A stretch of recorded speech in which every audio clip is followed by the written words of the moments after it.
Pasal 1. Apa kebenaran tentang Allah? Apakah Allah benar-benar memperhatikan Anda? Seperti apakah Allah itu? Apakah Ia mempunyai nama? Mungkinkah untuk mendekat kepada Allah?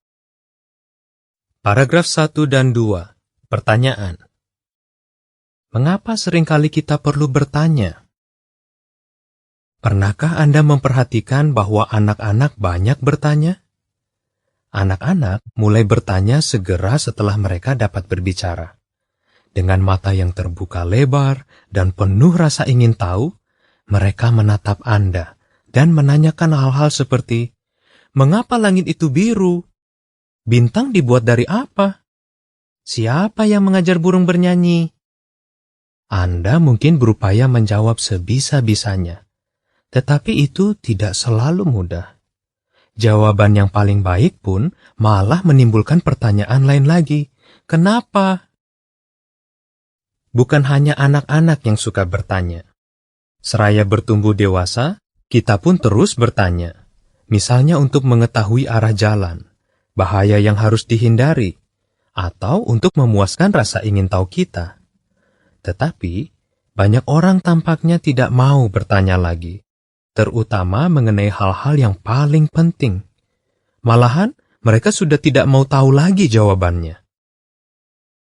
Paragraf 3. Pertanyaan. Mengapa banyak orang tidak mau lagi mencari jawaban atas pertanyaan-pertanyaan yang paling penting? Pikirkan pertanyaan pada awal rekaman ini, dalam prakata, atau pada awal pasal ini. Itu adalah beberapa hal terpenting yang dapat Anda tanyakan. Namun, banyak orang tidak mau lagi mencari jawabannya. Mengapa? Apakah Alkitab memang punya jawabannya? Ada yang merasa bahwa jawaban Alkitab terlalu sulit dimengerti. Yang lain khawatir bahwa kalau mereka bertanya, mereka malah akan dipermalukan. Dan ada yang menilai bahwa pertanyaan-pertanyaan seperti itu hanya dapat dijawab oleh para pemimpin dan guru agama. Bagaimana dengan Anda? Paragraf 4 dan 5. Pertanyaan. Beberapa pertanyaan terpenting apa dalam kehidupan yang dapat kita ajukan? Dan mengapa hendaknya kita mencari jawabannya? Kemungkinan besar, Anda ingin mendapat jawaban atas pertanyaan-pertanyaan yang paling penting dalam kehidupan yang mungkin pernah Anda ajukan. Misalnya, apa tujuan hidup ini? Begini sajakah hidup ini? Seperti apakah sebenarnya Allah itu? Bertanya seperti itu sungguh bagus. Dan jangan sekali-kali menyerah sebelum Anda mendapatkan jawaban yang memuaskan dan dapat dipercaya. Guru yang terkenal, Yesus Kristus, mengatakan, teruslah minta atau tanya, dan itu akan diberikan kepadamu. Teruslah cari, dan kamu akan menemukan. Teruslah ketuk, dan itu akan dibukakan bagimu. Matius 7 ayat 7. Jika Anda terus mencari jawaban atas pertanyaan-pertanyaan penting itu, Anda akan merasakan betapa besar manfaatnya. Tidak soal apa kata orang lain, jawabannya ada. Dan Anda dapat menemukannya dalam Alkitab. Jawabannya tidak terlalu sulit dimengerti, malah memberikan harapan serta sukacita, dan juga dapat membantu Anda menikmati kehidupan yang memuaskan, bahkan sekarang. Pertama-tama, mari kita bahas satu pertanyaan yang meresahkan banyak orang. Apakah Allah tidak peduli dan tidak berperasaan? Paragraf 6. Pertanyaan. Mengapa banyak orang berpikir bahwa Allah tidak peduli terhadap penderitaan manusia? Banyak orang mengira jawabannya adalah ya. Mereka berpikir, andai kata Allah peduli, dunia pasti tidak akan seperti ini.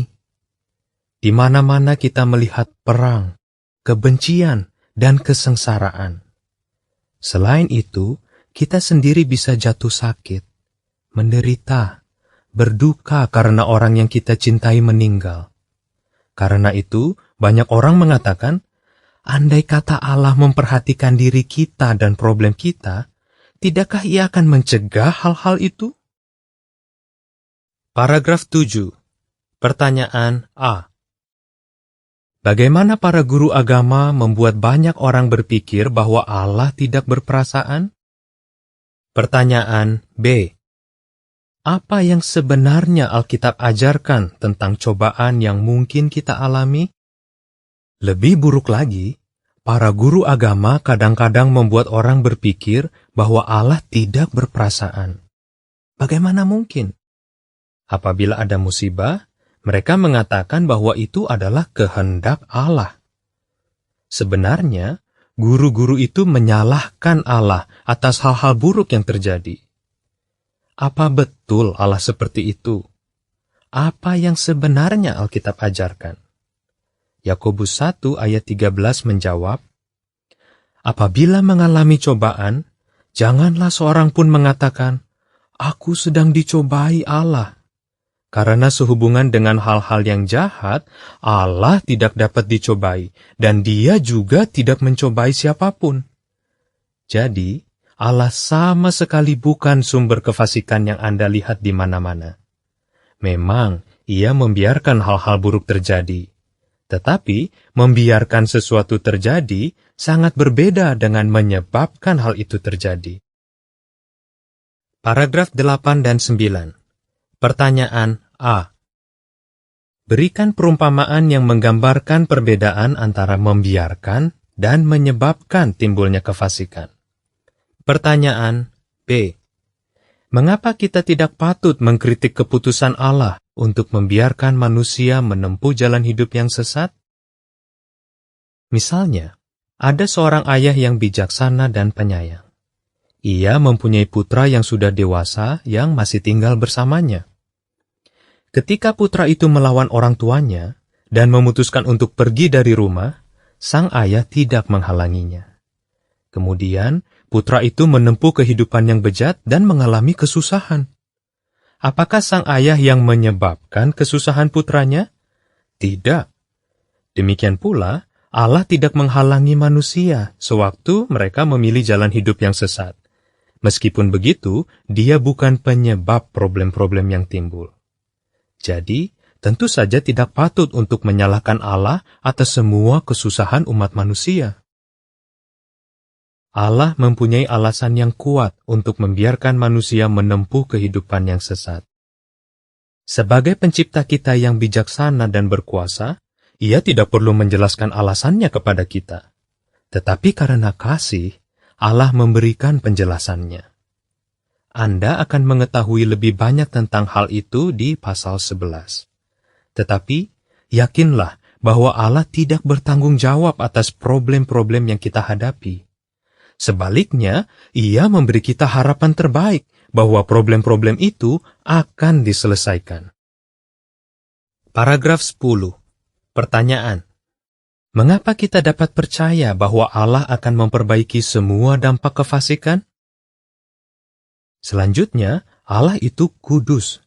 Itu berarti Ia tidak bernoda, bersih. Tidak ada sedikit pun hal buruk pada dirinya. Maka kita dapat percaya sepenuhnya kepadanya. Tetapi, kita tidak dapat mengatakan hal yang sama tentang manusia yang kadang-kadang menyeleweng. Bahkan penguasa manusia yang paling jujur pun sering tidak berdaya untuk memperbaiki kerusakan akibat perbuatan orang-orang jahat. Tetapi Allah itu Maha Kuasa.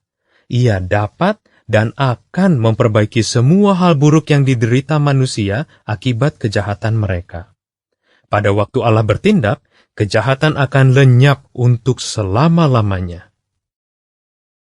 Bagaimana perasaan Allah terhadap ketidakadilan yang kita hadapi? Paragraf 11. Pertanyaan A. Bagaimana perasaan Allah terhadap ketidakadilan? Pertanyaan B. Bagaimana perasaan Allah terhadap penderitaan Anda? Sementara itu, bagaimana perasaan Allah terhadap hal-hal yang terjadi di dunia dan di dalam kehidupan Anda? Nah, Alkitab mengajarkan bahwa Allah adalah pencinta keadilan. Mazmur 37 ayat 28. Maka, ia sangat peduli terhadap apa yang benar dan salah. Ia membenci segala bentuk ketidakadilan. Alkitab mengatakan bahwa hati Allah merasa sakit sewaktu kejahatan memenuhi bumi pada zaman dahulu. Kejadian 6 ayat 5 dan 6. Allah belum berubah. Ia masih sangat tidak suka melihat penderitaan yang ada di seluruh dunia. Dan Allah sangat tidak suka melihat orang-orang menderita. Ia memperhatikan kamu, kata Alkitab. 1 Petrus 5 ayat 7. Paragraf 12 dan 13. Pertanyaan A. Mengapa kita mempunyai sifat-sifat yang baik seperti kasih? Dan karena memiliki kasih, bagaimana perasaan kita melihat keadaan dunia? Pertanyaan B. Mengapa Anda dapat yakin bahwa Allah benar-benar akan bertindak untuk membereskan problem-problem dunia? Bagaimana kita dapat yakin bahwa Allah sangat tidak suka melihat penderitaan? Inilah bukti selanjutnya. Alkitab mengajarkan bahwa manusia dibuat menurut gambar Allah. Jadi, kalau kita memiliki sifat-sifat yang baik, itu berarti Allah memilikinya juga. Misalnya, apakah Anda merasa susah melihat orang yang tak bersalah menderita? Jika Anda saja prihatin terhadap ketidakadilan seperti itu, yakinlah bahwa Allah jauh lebih prihatin lagi. Salah satu hal terbaik yang dimiliki manusia ialah kemampuan untuk mengasihi. Hal itu juga memberikan gambaran tentang Allah. Alkitab mengajarkan bahwa Allah adalah kasih. 1 Yohanes 4 ayat 8. Kita mengasihi karena Allah mengasihi. Karena kasih, apakah Anda tergerak untuk mengakhiri penderitaan dan ketidakadilan yang Anda lihat di dunia? Seandainya Anda memiliki kuasa untuk melakukan hal itu, apakah Anda akan bertindak? Ya, tentu. Anda pun dapat yakin bahwa Allah akan mengakhiri penderitaan dan ketidakadilan. Janji-janji yang disebutkan dalam prakata bukan impian atau harapan kosong belaka. Janji-janji Allah pasti akan terwujud. Namun, agar dapat beriman akan janji-janji tersebut, Anda perlu mengetahui lebih banyak hal tentang Allah yang memberikan janji itu. Allah ingin agar Anda mengenal dirinya. Paragraf 14. Pertanyaan. Siapa nama Allah, dan mengapa kita harus menggunakan nama itu? Seandainya Anda ingin seseorang mengenal Anda, apa yang mungkin akan Anda lakukan? Bukankah Anda akan memberitahukan nama Anda kepadanya? Apakah Allah mempunyai nama? Menurut banyak agama, namanya adalah Allah atau Tuhan. Tetapi itu bukan nama pribadi, melainkan gelar, seperti gelar raja dan presiden. Alkitab mengajarkan bahwa Allah mempunyai banyak gelar selain Allah dan Tuhan. Tetapi, Alkitab juga mengajarkan bahwa Allah mempunyai nama pribadi, yaitu Yehuwa. Mazmur 83 ayat 18, atau ayat 19 pada Alkitab Terjemahan Baru, mengatakan, Engkau yang bernama Yehuwa, Engkau sajalah yang maha tinggi atas seluruh bumi. Jika Alkitab Anda tidak memuat nama itu, silakan lihat appendix pada halaman 195-197 dari edisi tercetak untuk mengetahui alasannya. Sebenarnya, dalam naskah Alkitab kuno, nama Allah muncul ribuan kali. Jadi, Yehuwa ingin agar Anda mengetahui dan menggunakan namanya.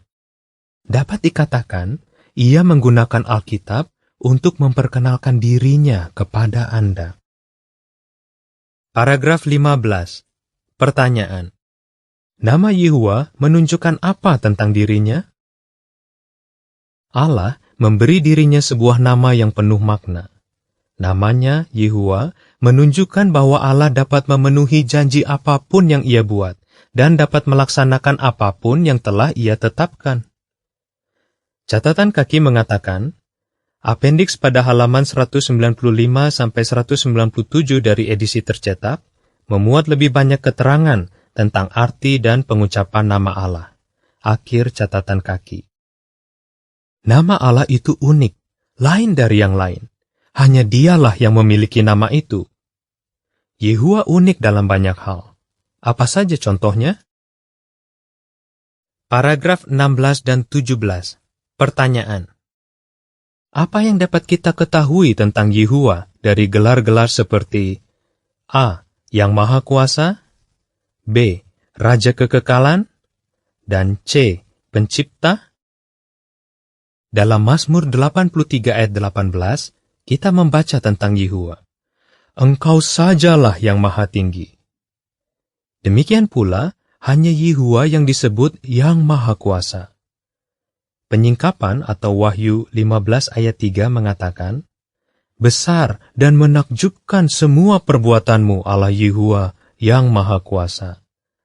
Jalan-jalanmu adil benar dan benar, Raja Kekekalan. Gelar yang Maha Kuasa memberitahu kita bahwa Yehuwa adalah satu-satunya pribadi yang paling berkuasa. Kuasanya tidak tertandingi, paling unggul. Dan gelar Raja Kekekalan mengingatkan kita bahwa Yehuwa unik dalam arti lain. Dia sajalah yang selalu ada. Mazmur 90 ayat 2 mengatakan, dari waktu yang tidak tertentu sampai waktu yang tidak tertentu atau selama-lamanya, Engkaulah Allah. Tidakkah hal itu membangkitkan rasa takut dan hormat? Yehuwa juga unik karena Dia sajalah Sang Pencipta. Penyingkapan 4 ayat 11 menyatakan, Yehuwa ya Allah kami, Engkau layak menerima kemuliaan, kehormatan, dan kuasa karena Engkau menciptakan segala sesuatu, dan oleh karena kehendak-Mu, semua itu ada dan diciptakan. Apa saja, para malaikat di surga, bintang-bintang yang bertaburan di langit, buah-buahan di pohon, ikan yang berenang di laut dan sungai, semuanya ada karena Yehuwa yang menciptakannya. Apakah Anda bisa dekat dengan Yehuwa? Paragraf 18. Pertanyaan. Mengapa ada orang yang merasa bahwa ia tidak pernah bisa mendekat kepada Allah? Tetapi, apa yang Alkitab ajarkan? Setelah membaca tentang sifat-sifat Yehuwa yang begitu luhur, ada orang yang merasa agak takut. Mereka khawatir bahwa Allah terlalu mulia bagi mereka, bahwa mereka tidak pernah bisa mendekat kepadanya, atau bahwa mereka sama sekali tidak ada artinya bagi Allah yang demikian luhur. Tetapi, apakah pandangan seperti itu benar? Alkitab justru mengajarkan hal yang sebaliknya. Tentang Yehuwa dikatakan, Dia sebenarnya tidak jauh dari kita masing-masing. Kisah 17 ayat 27. Alkitab bahkan mendesak kita, mendekatlah kepada Allah, dan Ia akan mendekat kepadamu. Yakobus 4 ayat 8. Paragraf 19. Pertanyaan A. Bagaimana kita dapat mulai mendekat kepada Allah, dan apa manfaatnya? Pertanyaan B. Sifat-sifat Allah mana yang paling menarik bagi Anda? Bagaimana Anda bisa mendekat kepada Allah? Pertama-tama, teruslah lakukan apa yang sedang Anda lakukan sekarang, yaitu belajar tentang Allah. Yesus mengatakan, ini berarti kehidupan abadi, bahwa mereka terus memperoleh pengetahuan mengenai dirimu, satu-satunya Allah yang benar, dan mengenai pribadi yang Engkau utus, Yesus Kristus. Yohanes 17 ayat 3. Ya, Alkitab mengajarkan bahwa dengan belajar tentang Yehuwa dan Yesus, Anda akan memperoleh kehidupan abadi. Sebagaimana telah dinyatakan, Allah adalah kasih. 1 Yohanes 4 ayat 16. Yehuwa juga mempunyai banyak sifat lain yang sangat bagus dan menarik. Misalnya, Alkitab mengatakan bahwa Yehuwa adalah Allah yang berbelas kasihan dan murah hati, lambat marah, dan berlimpah dengan kebaikan hati yang penuh kasih dan kebenaran. Keluaran 34 ayat 6. Ia baik dan siap mengampuni. Allah sabar. Ia loyal atau setia. Dengan lebih banyak membaca Alkitab, Anda akan melihat bagaimana Yehua memperlihatkan sifat-sifat tersebut dan banyak sifat lain yang menarik. Paragraf 20-22. Pertanyaan A. Karena tidak dapat melihat Allah, apakah kita tidak dapat mendekat kepadanya? Jelaskan. Pertanyaan B. Orang-orang yang bermaksud baik mungkin mendesak Anda untuk berbuat apa? Tetapi, apa yang hendaknya Anda lakukan? Memang, Anda tidak bisa melihat Allah karena Ia adalah pribadi roh. Tetapi dengan belajar tentang Dia melalui Alkitab, Anda dapat mengenal Dia sebagai pribadi yang nyata. Sebagaimana dikatakan penggubah Mazmur, Anda bisa melihat kebaikan Yehua. Mazmur 27 ayat 4. Semakin banyak Anda belajar tentang Yehua, Ia menjadi semakin nyata bagi Anda, dan semakin banyak alasan bagi Anda untuk mengasihi Dia dan merasa dekat dengannya. Lama-lama, Anda akan mengerti mengapa Alkitab mengajar kita untuk menganggap Yehua sebagai Bapa kita. Kehidupan kita berasal dari Allah, dan Ia juga ingin agar kita menikmati kehidupan yang paling baik, seperti yang diinginkan seorang ayah yang menyayangi anak-anaknya. Alkitab juga mengajarkan bahwa manusia bisa menjadi sahabat Yehua. Bayangkan, Anda bisa bersahabat dengan Sang Pencipta alam semesta. Seraya Anda lebih banyak belajar Alkitab, bisa jadi ada orang-orang yang dengan maksud baik mendesak Anda untuk berhenti belajar. Mereka mungkin khawatir Anda akan berganti agama. Tetapi, jangan biarkan siapapun menghentikan upaya Anda untuk menjalin persahabatan yang paling baik. Paragraf 23 dan 24. Pertanyaan A. Mengapa hendaknya Anda tidak malu bertanya jika Anda tidak mengerti apa yang sedang Anda pelajari? Pertanyaan B. Pokok apa yang akan dibahas di pasal berikutnya? Tentu, mula-mula ada hal-hal yang tidak Anda mengerti. Meskipun memang dibutuhkan kerendahan hati, janganlah malu bertanya. Yesus menganjurkan kita untuk rendah hati, seperti anak kecil. Dan anak-anak memang banyak bertanya. Allah ingin agar Anda mendapatkan jawabannya. Alkitab memuji orang-orang yang ingin sekali belajar tentang Allah. Mereka menyelidiki Alkitab dengan teliti untuk memastikan bahwa apa yang mereka pelajari itu benar. Cara terbaik untuk belajar tentang Yehua ialah dengan menyelidiki Alkitab. Alkitab berbeda dari buku-buku lain. Apa saja bedanya? Pasal berikut akan membahas pokok itu. Apa yang Alkitab ajarkan? Allah memperhatikan diri Anda. 1 Petrus 5 ayat 7. Nama pribadi Allah ialah Yehua. Mazmur 83 ayat 18. Yehua mengundang Anda untuk mendekat kepadanya. Yakobus 4 ayat 8. Yehua itu pengasih, baik hati, dan berbelas kasihan. Keluaran 34 ayat 6.